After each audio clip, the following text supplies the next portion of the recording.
Hello one and all, I am Pal of Games, and welcome to a deck profile for the artifacts. I'll quickly go over what the deck is and then go into a bit of an explanation on what the cards are, etc, etc. So we've got 3 Labris, 3 Morotark, 3 Fulnaut, 3 Caduceus, 3 Beagle Tech, 3 AGs, 1 Thunder King Ryo, 3 Shining Angel, 1 Honest, 3 Absorb Jar, and 1 Magician of Faith of the Monsters. For spells, we've got 1 Dark Hole, 3 Double Cyclone, and 3 Artifact Movement. And then for traps, we've got 3 Malevolent Catastrophe and 3 Theosophy of the Artifacts. XYZ wise, I run 2 Gaia Dragon with Thunder Charger, 1 Heavy Machinery King Dobu Zaku, I don't know why I say it like that, because it's not. It's Dvorak, King of Heavy Industry. 1 Wind-Up Arsenal Zen Mayok. 1 Tyrus, Keeper of Genesis. 1 Adrius, Keeper of Armageddon. 3 Pallades. 3 Volcasaurus. And 3 Durandal. So, if you're not already aware of how the deck works and such, I did a sort of a duel of the day on them, and I suggest you check that out for how it all works. I'm going to try and keep this as short as possible and try and just have a brief discussion of why I've put these cards in rather than what the deck does and etc etc. And I should stop saying etc etc.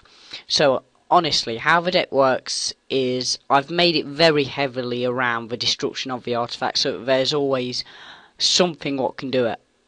The ways I have to do this are the double cyclones. I prefer these over MST because you sort of get a double destruction, so you can take out something they control as well as one of your own. You'll find that this is more efficient most of the time. Dark holes are nice, obviously. You know, why wouldn't you want dark hole? And the artifact movements are also their own little destruction card, which works great. Other destruction I have for the deck are the Absorb Jars, which are amazing. Especially if you're running artifacts against artifacts. In a mirror match, this is the perfect card, because they can't, if they attack into it, they're sort of screwed quite a bit, because you're going to get all these effects and they sort of end up with no effects. They obviously get the draw power, but so do you, so you know, it's a bigger plus for you than it'll ever be for the opponent. I'll run the Magician of Faith just because I sort of think that, you know, you sort of need as much potential to get the destruction as possible. So I like using a Magician of Faith for that. Plus, you know, it's nice to be able to get a Dark Hole back. Other choices I would want to explain is Shining Angels. I use these because it's sort of a nice deck thinner, and it allows me to go into mainly Beagle Tech, because he will still get his effect when he's attacked by the opponent. So I can bring him out and then take 2 from the back row. So it's yet again more destruction for the deck, which it needs to be able to be playable.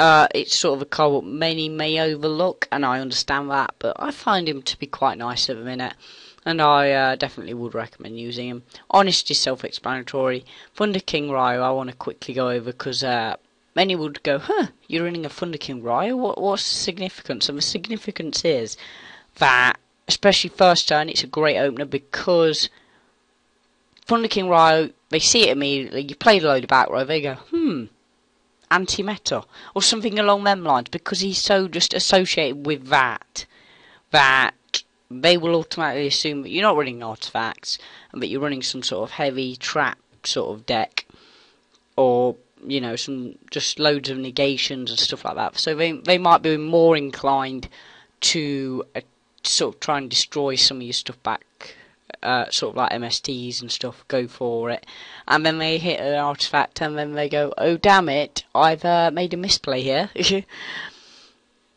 Malevolent Catastrophe is just a heavy storm on their turn, and that is it. And then there's obviously the artifact cards, which are there because I feel that you might as well just use them all and use 3 of each, because it obviously needs these to be able to be effective. I think Randall, he's just great. He is what the format needs as some sort of... This is funny because it's almost like artifacts of a new evil swarm, and that's sort of a weird and sort of comparison. But my reasoning is that they have sort of got their own little interesting XYZ, which can be perceived as quite powerful against the meta at the minute, because it stops stuff like Judgment Dragon, no problem. Anything it comes up against, it's just like, most of the time it'll have an answer to it. Artifacts just mainly will just go, no. Because we're sort of in quite a trap heavy format, there's quite a lot of them floating around, what will be used a lot. You know, it very much will punish a lot of players who will just go for that first turn MST against your stuff.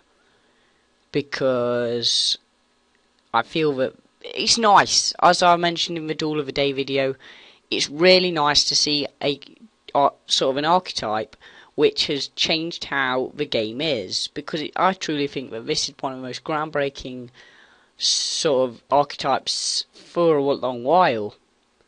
I'm actually thinking back to what might sort of equal it, and I struggle to come up with something which has sort of changed the mindset of players in this sort of manner, because I mean, I may be overcrediting the artifacts, but I feel they truly are a set which are quite creative, and I've got to commend Konami for coming up with this idea, because it's a really nice one.